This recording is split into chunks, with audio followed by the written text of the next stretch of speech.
a aula inaugural dessa disciplina chamada Profetas Menores. Em vários lugares, quando alguém vai dar uma aula inaugural, é alguém que conhece o assunto, que, sei lá, tem alguma, né, algum título, enfim.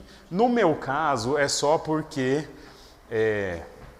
os meninos têm que se preparar. Hoje não é de máquina, né? Hoje é do ok. É só porque os meninos vão se preparar e eu já vou confessar para vocês, isso faz parte da vida ministerial. Antigo Testamento não é a minha praia. Não estou dizendo que não é a palavra de Deus, não estou dizendo que não é importante, estou dizendo que Pedro não domina os detalhes de Antigo Testamento. Também não passo vergonha, né? Mas se você fizer alguma pergunta muito difícil, eu não vou saber responder. E aí, mas faz pergunta difícil, porque a gente vai direcionar para os professores da matéria, que serão... Quem vai dar aula aqui? Levanta a mão. Ives não está sabendo, mas ele vai dar aula. Noboru também não sabe, mas vai dar aula. E os outros que sabem, vamos lá, quem vai dar aula? Levanta a mão. Julinho vai dar o quê, Julinho? Jonas e Naú. Kevin? Andrés? Não, peguei você. Mateus? Isaac? Faltou quem? Quem faltou? O Guinho? Joel? Mais alguém? Noboru sabe que você vai dar, não? Ageu? Ives, sabe? Zacarias. E eu vou dar Malaquias. Não ia porque seria o Val. André vai dar qual profeta? Ó, os caras estão... Flávio vai dar qual, Flávio? Oi? É isso aí. O Flávio vai dar a aula de hoje. Eu preparei uma folhinha de rosto que você deve ter recebido no seu celular e o Guinho gentilmente vai colocar para a gente aqui, só para a gente lidar com os temas principais. O Guinho, aumenta para nós aí que eu preciso enxergar ali. Isso, obrigado. Eu estava com medo de tomar esse café porque ele estava quente, está mesmo. Turma, nós vamos estudar os livros, mas não numa perspectiva só de introdução ao livro. Vai ter também autoria, data, essas coisas, mas a minha preocupação com os profetas menores são os temas teológicos que aparecem. A minha única experiência mais próxima com profetas menores foi quando eu dei meu primeiro livro que eu preguei, versículo a versículo, foi o livro de Malaquias. Inclusive nessa igreja, e eu acho que não há ninguém hoje aqui nessa igreja que é dessa época. Talvez hoje o Flávio. A doutora Deise não está. Hiroko está aqui desde... A doutora Deise chegou, ela é dessa época. Hiroko está desde quando aqui, Hiroko? Faz tempo, né? Também faz tempo. Então, isso foi em 2008. 2008, né? Então, foi a minha proximidade. Eu preguei uma vez em Sofonias. E só, que eu me lembre, é só. E, enfim, então, há temas teológicos importantes nos profetas menores que a gente aplica muitas vezes em situações análogas, ok? Que vocês vão entender daqui a pouquinho o que eu estou falando. Então, e vamos lidar bastante também com profecias. Eu até peguei um livro, eu não vou trazer aqui, não trouxe para vocês hoje, mas que fala das inúmeras profecias dos profetas menores, inclusive profecias que não foram cumpridas. E eu não preciso falar aqui porque os nossos professores farão isso, né? Vão trazer naquele livro quais são as profecias, vai ser um dos últimos slides de hoje, que já foram cumpridas e quais não foram cumpridas, ok? Mas o que eu quero, turma? O nosso propósito é que a gente compreenda pelo menos uma ideia de período, de contexto histórico geográfico, e os temas teológicos aqui dos profetas. E no final da nossa aula, o que eu gostaria, galera? Que vocês soubessem primeiro uma questão bem difícil. Quem são os profetas menores? Só avisar aí, Paulinho, a turma que chegou, está tendo aula de criança. Quem que é o professor? Acho que é a Patrícia, não? Deve ser. Pode levar lá, Paulinho. Isso. Então, chegando, vocês lembram disso. Quem são os profetas menores? Mas um quem são diferentemente do que apenas saber o nome. É que nem quando você vai conhecendo pessoas na igreja, por exemplo, no começo você sabe mais ou menos quem é, depois você já identifica melhor. E a minha ideia com os profetas menores é essa, que saber quem é e ter uma ideia do contexto em que ele está escrevendo a sua profecia. E isso é de uma variedade enorme e nós temos alguns problemas aí. Por exemplo, a ordem dos profetas menores na nossa Bíblia não é uma ordem nem cronológica, é mais ou menos cronológica, e nem é uma ordem geográfica. Por que está na ordem que está? E eu vou ser sincero, eu não tenho a menor ideia. Mas a ordem que nós temos não facilita saber o contexto. Você vai falar de um camarada um dia, no outro você vai falar alguém que veio antes. Depois você vai falar do próximo de uma outra região, ou pregando para um outro povo. E aí você fala, rapaz, não é qualquer lógica desse trem aí. A lógica é que está nessa ordem que Deus coordenou, mas que as pessoas decidiram ao longo da história que seria nessa ordem da Escritura. Que a gente poderia mudar, ok? A gente poderia mudar. Não é nenhum pecado lidar com Jonas e Naum em semanas seguintes. É pecado? Inverter é difícil, é pior. Porque Jonas e Naum pregam para o mesmo povo com uma diferença de 100 anos. Ok? Mais ou menos. Enfim. Compreender a teologia de cada livro e perceber semelhanças e diferenças entre cada livro e contexto. Mas também com os tempos atuais.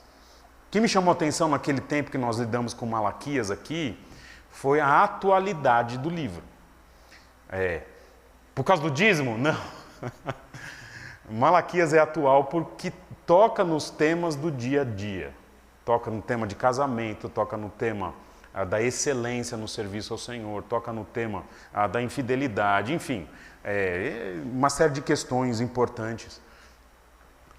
E finalmente, nós vamos lidar com, eu quero que os irmãos identifiquem, especialmente, Ives, Zacarias, por exemplo, Ageu, Joel, profecias que não foram cumpridas e quais são as probabilidades de cumprimento delas, quando, em que contexto, algumas bem escatológicas. E aí a gente, nesses livros que tem esse tipo de coisa, normalmente não são uma, mas 2 aulas, ok? Que eu vou pedir de atividade para os irmãos aqui? Eu não vou cobrar os irmãos, poderia, né? Eu acho que devia. O que você acha, Flávio? Então se o Flávio falou, tá certo. Mas a leitura bíblica do livro, para a semana em que ele for começar, pelo menos. Então, por exemplo, já anota aí a tarefa dessa semana, você vai ler o fofíssimo livro de Oséias. Não é? Então, Oséias são 14 capítulos, salvo engano, e você vai ler Oséias, e o professor de Oséias ainda não chegou, que é o Felipe.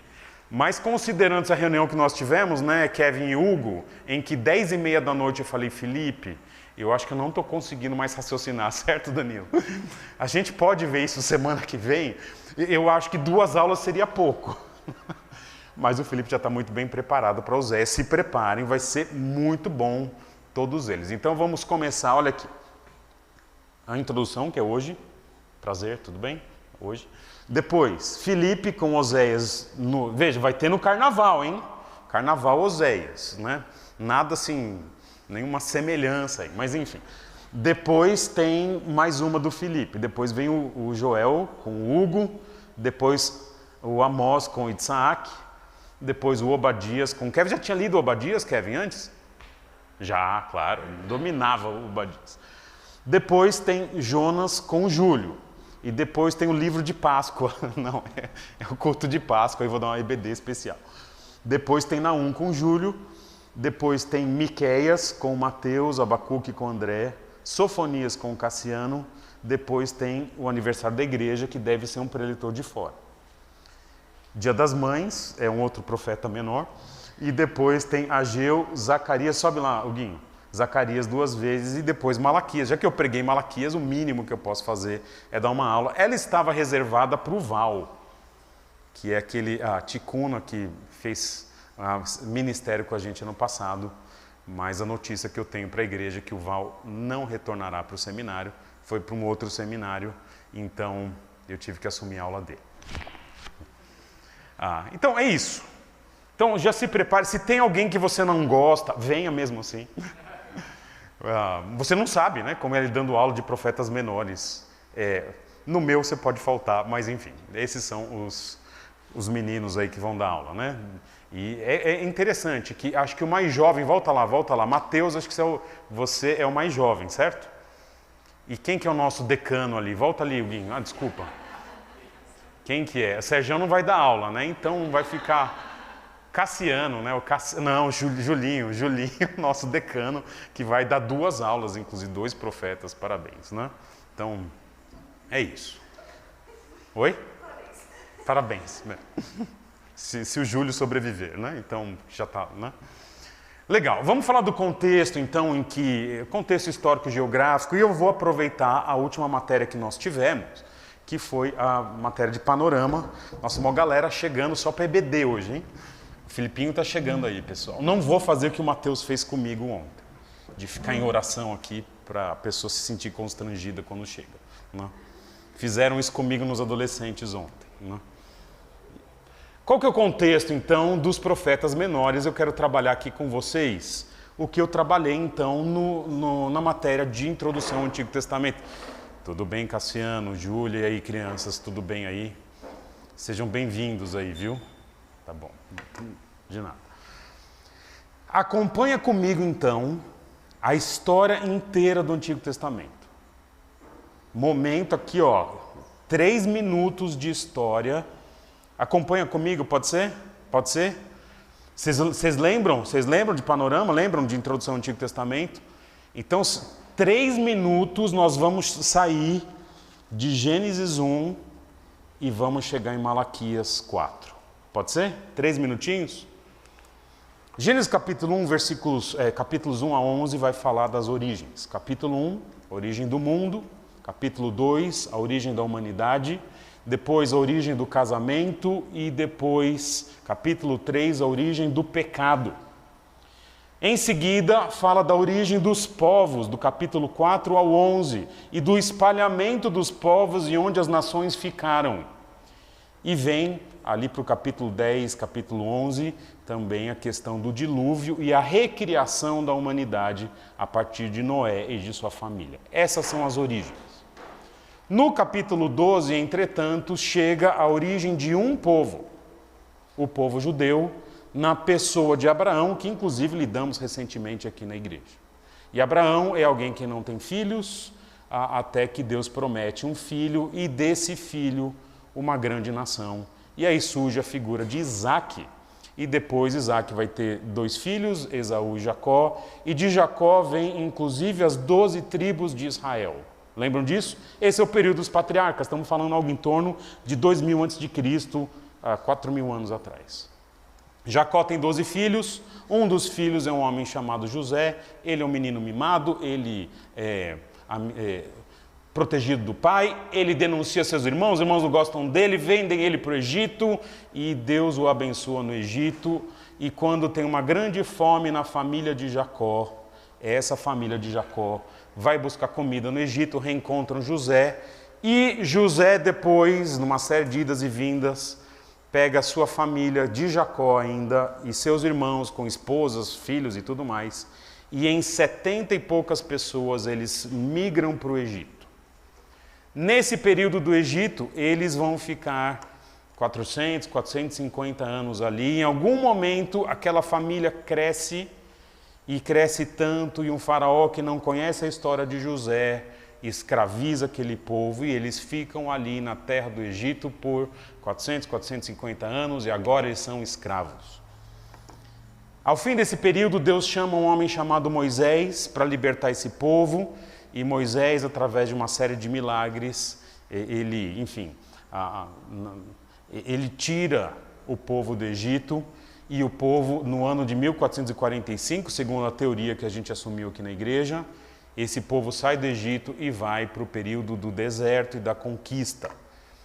Saindo do Egito, eles ficam 40 anos no deserto, muda de geração, e agora, quando Moisés morre, vem o seu sucessor, que é Josué, que vai conquistar a nova terra por volta do ano de 1400. Conquistada a terra, especialmente na parte mais, o trabalho grosso, eles se estabelecem na terra e Deus levanta ali juízes.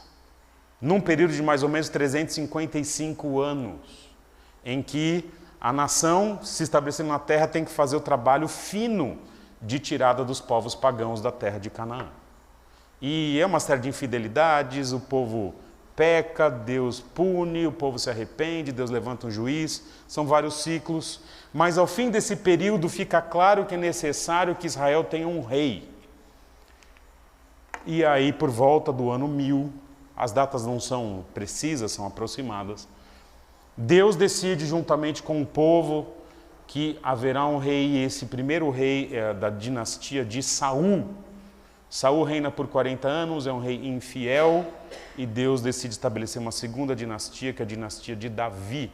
E esse período da monarquia unida tem Saul como rei, depois Davi como rei e o sucessor de Davi, que é seu filho Salomão. Salomão, ele é um homem infiel, e depois Deus decide então, por conta da sua infidelidade, dividir o reino em dois, e por volta do ano 930, 931, nós temos o reino dividido entre Reino do Norte com 10 tribos e Reino do Sul com 2 tribos, Judá e Benjamim. Ok? Então, esses dois reinos vão seguir em paralelo agora na história de Israel. O Reino do Norte, que fica com as 10 tribos, vai ser extremamente infiel. São 19 dinastias, sendo que nenhum rei foi fiel no Reino do Norte. Então, há uma série de mortes e tudo mais, a ponto de Deus exterminar o Reino do Norte. Exterminar é forte, mas disciplinar com uma mistura o Reino do Norte no ano de 733 a.C. Só lembrando, turma, o seguinte, a contagem é de trás para frente, tá? Então, 733 é mais recente que o ano 2000. O Reino do Sul continua, porque no Reino do Sul, dos 20 reis, 8 reis são fiéis. Mas mesmo assim, na sua infidelidade, Deus os disciplina no ano de 597, em 3 levas do chamado, essa é a primeira, tá? Do chamado cativeiro babilônico, um cativeiro que durou 70 anos. Deus tira o povo de Judá, leva 70 anos para a Babilônia e depois traz. Primeiro sai em 3 levas e volta em 3 levas. E aqui, neste retorno, a reconstrução de Jerusalém, dos seus muros e a reconstrução do templo.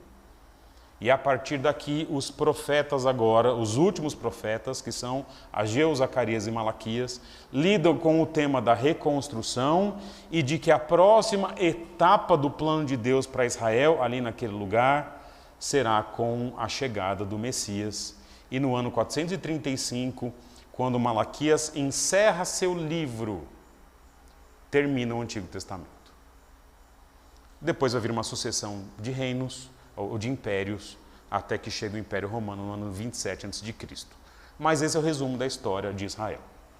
O que eu quero que vocês saibam é que nesse recorte aqui, os profetas menores, todos eles, vão desse período de 931 em diante. Aliás, o profeta menor mais antigo é do ano 840.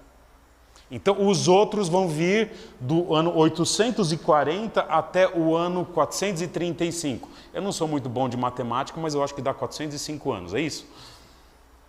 Turma, 400 anos de profecia. Pensa comigo, estamos em 2024. Que ano que era 400 anos atrás?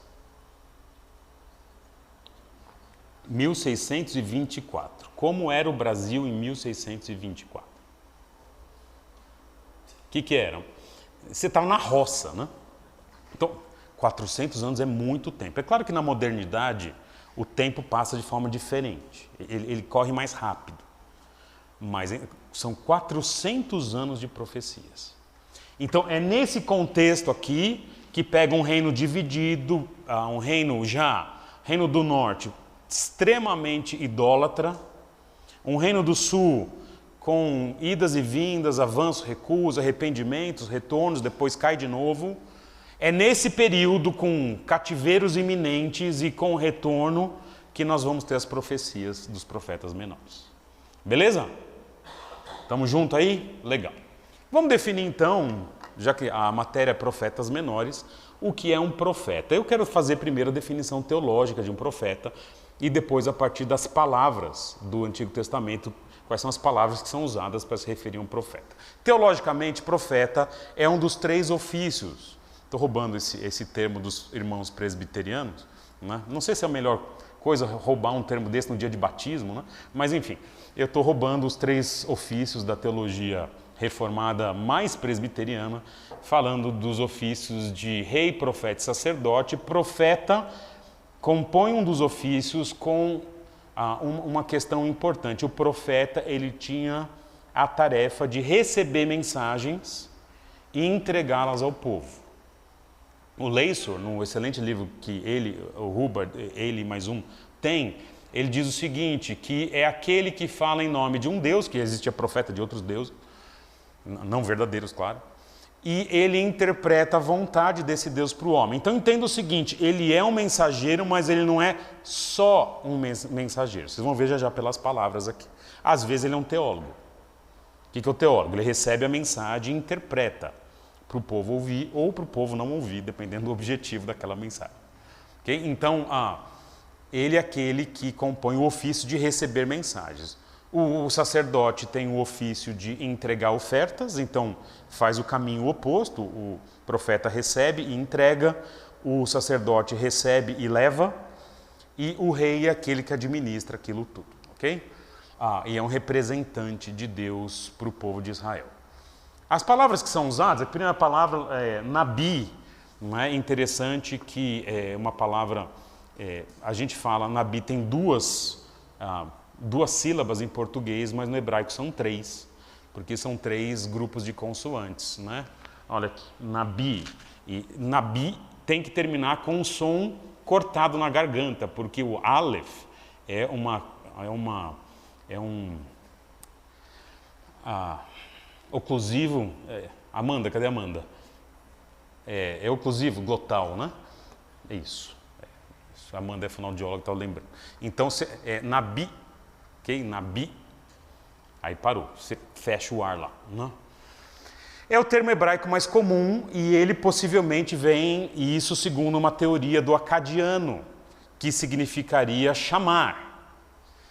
Mas há outros que vão dizer que na palavra hebraica, nabi significaria falar em nome de. Então trazer uma mensagem ou falar antes. Predizer. Olha, isso, linguística, é uma briga, então, provavelmente deve ser um pouco de tudo. Mas se vem da língua acadiana, segundo uma teoria, significa aquele que é chamado, da ideia de que o profeta não tinha escolha. A gente entende isso.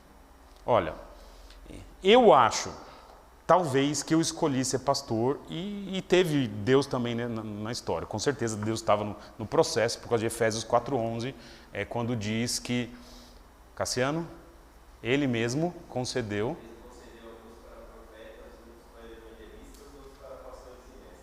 Faltaram os apóstolos, mas é isso mesmo.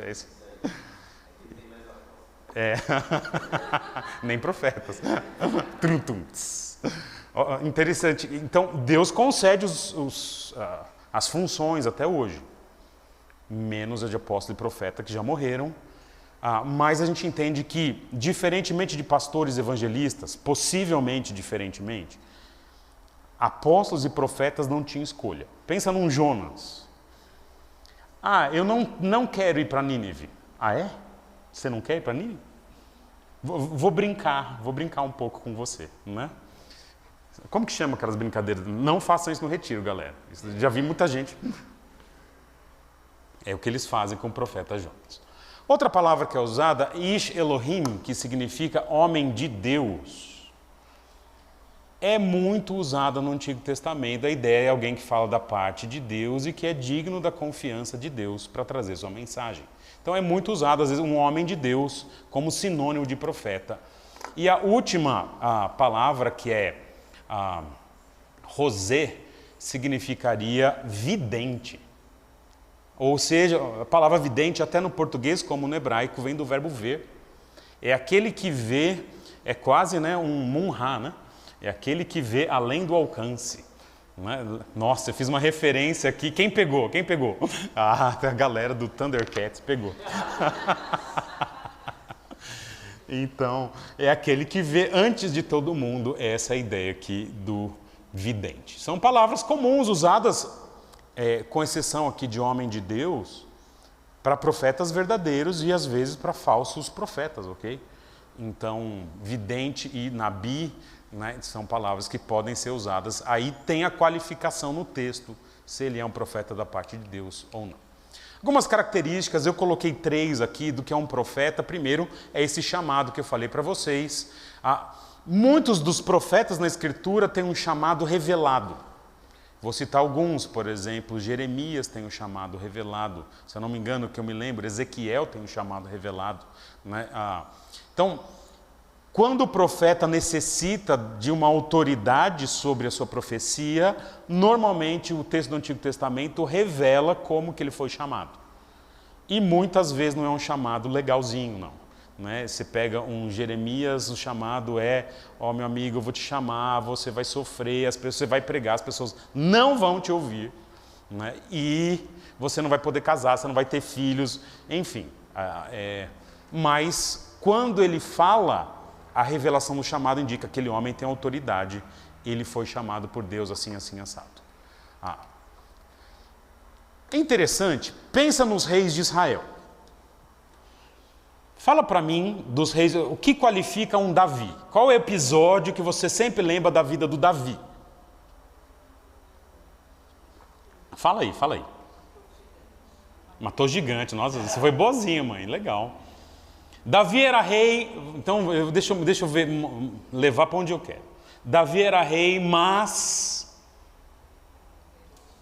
ele adulterou. Salomão era um rei sábio, mas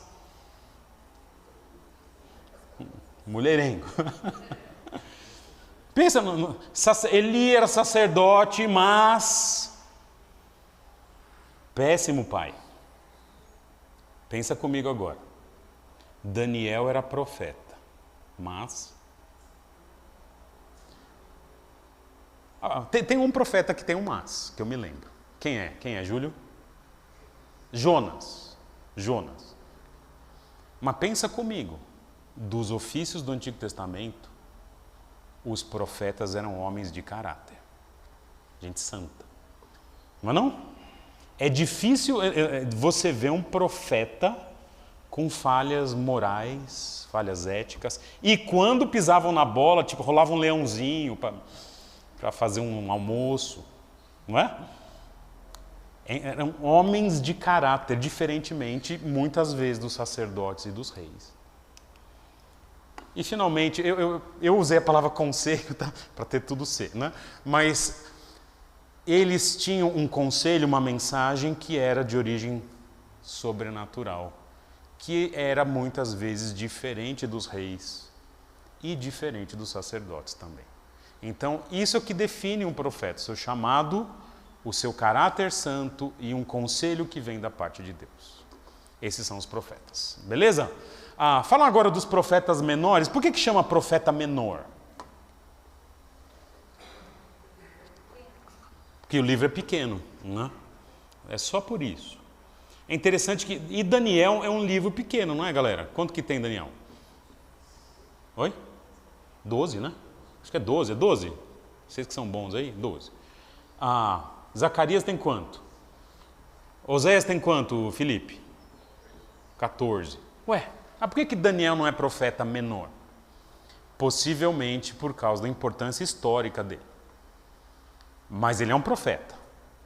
Mas é considerado dos grandes. Agora, os profetas menores, vocês vão ver já já, eles têm algumas características de como foi a revelação deles, mas são profecias de tamanho menor. Agora, ordem dos livros dos profetas menores, já falei para vocês, não temos um critério. O único critério são os livros pós-exílicos, que são Ageu, Zacarias e Malaquias, que aparecem na ordem cronológica. E aparecem por último em relação aos outros, só. Legal, vamos falar um pouquinho de tempo e espaço. Esses são os profetas, eu coloquei então por localização e por tempo. Ok? Então, primeiro, os que profetizam a partir do Reino do Norte, aquelas 10 tribos. Então, todos eles têm que ser antes do ano 723. Olha lá, Jonas, Amós e Oséias. Beleza? E cadê o Felipe? Ah, Felipe, nossa, eu estou olhando lá para trás, eu ouvi uma voz aqui. Felipe, é interessante que você mencionou de Jeroboão, ele vai até Oséias, até o último rei, praticamente, até o rei chamado Oséias também, mas ele profetiza por tão pouco tempo, né? De 30 aninhos mais ou menos, mas é realmente um tempo de muita instabilidade, né? Reino do Norte são esses 3. Eu coloquei então na ordem cronológica, começa Jonas, possivelmente o primeiro dos profetas do Reino do Norte. Do Reino do Sul, então, enquanto há reino dividido. Quer dizer, os últimos não, mas enfim. Olha lá, está em ordem cronológica também. Obadias, Joel, Miqueias, Naum, Sofonias e Abacuque. Não necessariamente a profecia deles é sobre o Reino do Sul. Você pega Naum e é sobre Nínive, que são os assírios. Mas deixa eu fazer uma pergunta, Júlio, você vai responder depois. Não hoje. Por que que Deus escreve uma profecia em hebraico para um povo incrédulo e registra nos textos do povo de Deus? Já vai me responder agora? Não. Então, por que que Deus revela uma profecia que aqueles que são o alvo da profecia não conseguem sequer entender? Isso é importante. Oi? Então, vamos ver. Eu tenho uma outra resposta. Depois a gente conversa. Eu vou fazer essa pergunta na sua aula. Vou fazer na sua aula. E temos os profetas do pós-exílio com Ageu, Zacarias e Malaquias. Malaquias fechando o Antigo Testamento aqui. Beleza? O que eu vou trazer para vocês está no livro do Gleason Archer, Panorama do Antigo Testamento. E essa tabela que me tirou 1 hora do meu sono ontem é a tabela da sua vida. Sua vida. Você depois vai pegar essa apresentação, vai enquadrar o próximo slide e colocar no lugar. Você tira o seu diploma de formatura, tira a foto da sua família e vai colocar essa tabela. Beleza? Claro que não, né? Mas é uma tabelona, cara. Olha que tabela legal. Vocês enxergam? Enxerga, Cassiano? Olha, parabéns, hein? Então, o que eu fiz? Eu peguei a ordem, primeiro, então, peguei na ordem que eu trouxe o último slide. Então, Reino do Norte, Reino do Sul e pós-exílio.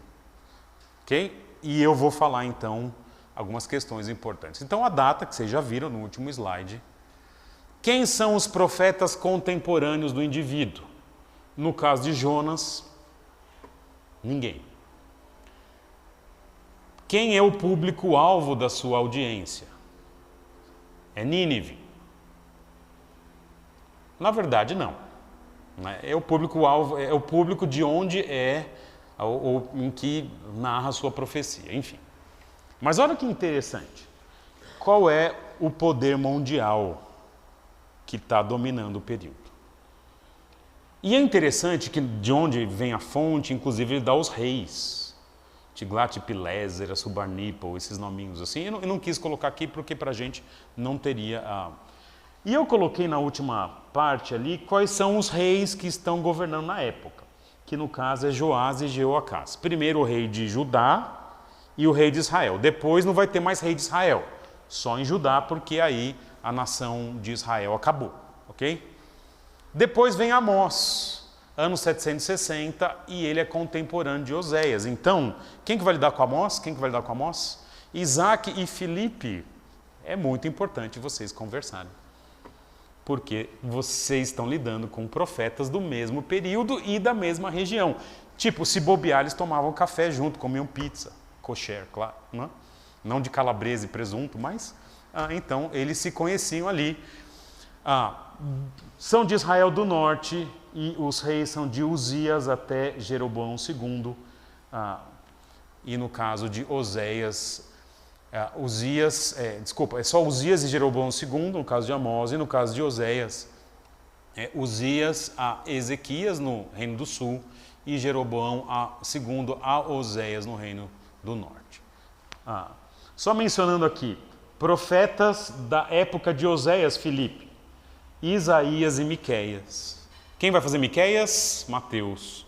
Então, Filipe, você vai ter uma rede de contatos fenomenal nessa semana. Deus te abençoe aí. Depois, falando agora do Reino do Sul, Obadias, ano 848. Observa que ele é anterior a Jonas, só que ele profetiza em outra região, que é na região do Sul. E eu acho interessante que Obadias e Joel, eu acho que eu inverti as datas, tá, galera? Eu acho que inverti as datas, porque eu misturei de uma tabela ali, mas Obadias e Joel são do período de Elias e Eliseu. Obadias é citado em 1 Reis 17, é interessante isso. Né? Então, ele é um profeta da corte. E eles estão em Judá, e aí tem os reis ali. Deixa eu só mencionar algumas coisas interessantes. Miqueias também está aqui. Naum, do período de Sofonias. Turma, vocês vão precisar conversar. Porque as profecias, elas têm semelhança, elas se tocam, têm intersecções. E é legal você conversar. Eu aprendi isso aqui ali, então, galera, essa tabela vai ajudar vocês. Deixa só algumas coisas interessantes. Do Reino do Sul, Sofonias e Abacuque, eles interagem com um profeta importante que é Jeremias. E não é possível você ler o profeta sem interagir com o profeta maior. E finalmente, só lá no fim dos tempos, Malaquias e Neemias. Quando eu lidei com Malaquias, muito do que Malaquias traz, Neemias e Esdras tinham trazido também. Então, são os mesmos temas falados de diversas maneiras, como diz o texto de Hebreus, pelos profetas. Uma questão interessante, olha lá, a Síria domina a maior parte do período dos profetas, a maior conteúdo dos profetas menores. Então, galera que vai dar aula aqui, tem que dominar o Império Assírio.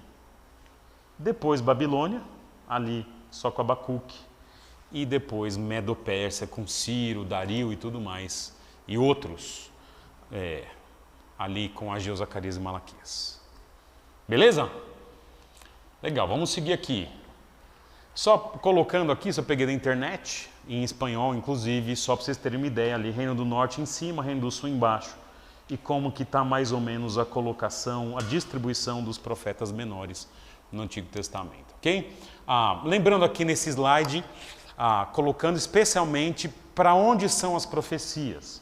Jonas e Naum vão lidar com o Império Assírio, que está lá para cima, Amós e Oséias com o Reino do Norte, Joel, Miqueias, Sofonias e Abacuque, Reino de Judá, e Obadias, Reino de Edom. Quem vai falar de Obadias mesmo? Quem?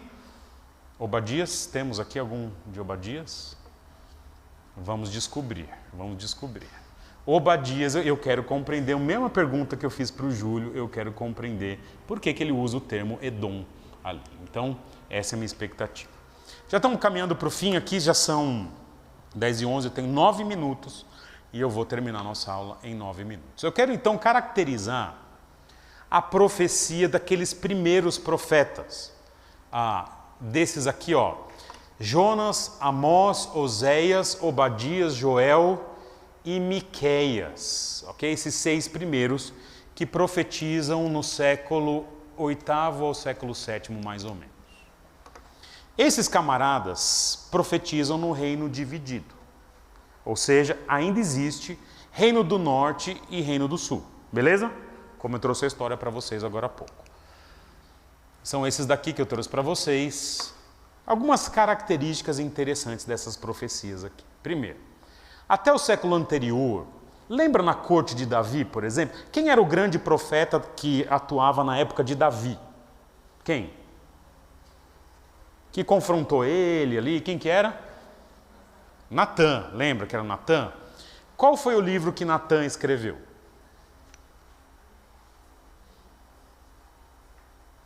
Nada, não escreveu nada. Tem profecia dele registrada? Tem as interações ali. Mas há o que eu estou pontuando para vocês? Há uma mudança. da atividade profética entre o século IX e o século VIII. Antes os profetas serviam os reis.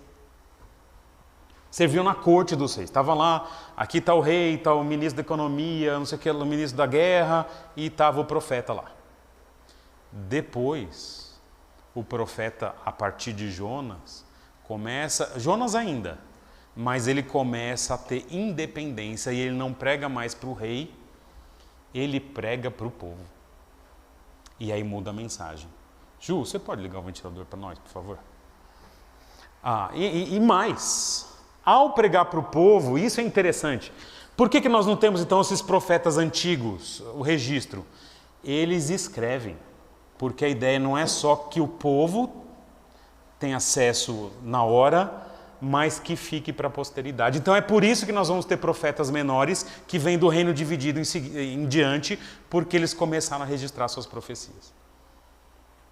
Fala um pouquinho do conteúdo desses profetas que vão até o fim do Reino do Norte. Vão falar que Deus domina sobre todos os povos. Por quê? Porque vai vir um povo estrangeiro e vai acabar com o Reino do Norte. Vai vir um povo estrangeiro e vai levar cativo o Reino do Sul. Então, Jeová, ou Javé, como eu coloquei ali, é tratado como um rei, não de Israel, mas do mundo todo. Isso é uma característica desses profetas aqui. Mas, muitas profecias vão lidar com a iminência de destruição. Resumo dos profetas: a casa vai cair. Mas olha que o resumo deveria ser: a casa vai cair, portanto, arrependam-se. E Deus, de fato, vai disciplinar o povo ali. E quando Israel cai, os profetas que são do sul, Obadias, Joel e Miqueias, estão falando agora, é uma profecia, são profecias para Judá agora, e falam: o que eu vou falar vai se cumprir. Olha o que aconteceu com o Reino do Norte, ele já caiu para os assírios. Ele tem uma ilustração viva de que Deus vai fazer alguma coisa com o sul, porque ele já fez com o norte, e isso é bem interessante. Falar um pouquinho das profecias do exílio e pós-exílio, que são os profetas de Naum, Sofonias, Abacuque, Ageu, Zacarias e Malaquias. Já não tem mais Reino do Norte, então são profecias sobre Judá agora. E essas daqui têm um outro tom. Fala um pouquinho de juízo, mas a maioria delas já começa a apontar para o futuro, falando de restauração, e muitas das profecias apontam na restauração a vinda de um Messias. É interessante, né? Porque o exílio já veio, a disciplina já veio, ou já é iminente. Agora é necessário trabalhar a esperança. E são esses camaradas que tratam muito da esperança aqui. Consertam algumas coisas, mas enfim, de Naum até Malaquias. Falar um pouquinho da questão de presente e futuro, já estou terminando mesmo. Gente, profecia de profeta menor tem 2 tempos, 3. Passado, presente e futuro. Qual que é o tempo passado, presente? É a denúncia. Lembra que eu falei para vocês no começo que o profeta ele era um teólogo? Ele recebe a mensagem de Deus, ele olha como as pessoas estão atuando, ele pegava a lei, eu vou pegar o celular porque eu estou sem a Bíblia aqui, está na minha mala, né? Ele pegava a lei, comparava com o que o povo estava fazendo e falava: vocês estão errados. E isso é uma profecia de presente. A maior parte da profecia dos profetas menores não é sobre futuro, é uma denúncia do que está acontecendo na situação presente, a partir da revelação da lei. Mas as profecias de futuro também é interessante, elas dão uma direção de onde a coisa está indo. Profecia sobre futuro na Escritura ela é muito importante porque ela coloca aquele tempo, pendura aquele tempo na linha da história. Fala: eu estou fazendo uma profecia para vocês, mas vocês compõem uma história de futuro que Deus já planejou para o seu povo até o fim dos tempos. Então ele pega uma situação atual e pendura em algo que vai ser cumprido no futuro. Quero terminar com 2 coisinhas aqui. Primeiro, Qual que é a minha expectativa com as aulas aqui? E eu já falei isso para os professores e eu falo agora para todos aqui. Quando surgirem profecias, galera, nas suas aulas, e a gente vai estar aqui com essa expectativa, com o coração querendo ouvir, profecias sobre o futuro, elas acontecem em 3 tempos. Primeiro, a profecia é dada sobre algo que vai acontecer no futuro em relação ao profeta, mas que essa profecia já se cumpriu na história. Por exemplo, Ageu capítulo 2, versículo 9, diz que a glória da segunda casa seria maior do que a primeira. Profecia de Ageu. Quando que isso aconteceu? Quando Jesus veio onde? Onde? No templo. Ok? Então, o pessoal estava chateado com a reconstrução do templo, ele profetiza, não fiquem chateados, porque a glória do segundo templo, que não é o templo de Salomão, é o templo de Herodes, vai ser maior do que a primeira, porque o Messias vai pisar lá. Já se cumpriu isso? Já se cumpriu? Já? Então, beleza, já se cumpriu. Mas há profecia de futuro escatológico, que não se cumpriu na história, e vai se cumprir um dia. Por exemplo, Zacarias capítulo 12, versículos 8 a 9, a restauração plena de Israel. Mas há profecias, turma, em que elas eram para o futuro do profeta, se cumpriram em parte, em algum momento da história, e ainda tem um cumprimento futuro. São profecias do tipo aquela pedrinha que vai no lago e depois ela morre. E também, por exemplo, a profecia de Atos 2, que fala que nos últimos dias derramarei meu espírito sobre toda a carne, mas uma parte dessa profecia se cumpre em Atos 2, uma parte não. E aí nós vamos ter que lidar com o que se cumpriu na história e o que vai ser cumprido no futuro. Então, essa expectativa eu tenho com essa galera. Só para vocês saberem aqui, algumas das profecias que foram cumpridas dos profetas menores no Novo Testamento. Espero ter aguçado, então, agora as expectativas de vocês, porque o Filipinho, semana que vem, vai quebrar tudo aqui falando de Oséias. Gente, bom intervalo, tem lanchinho lá atrás, Deus abençoe vocês. Hoje o culto especial de batismo. Valeu. Não mergulhe na piscina agora, só depois do batismo. Valeu.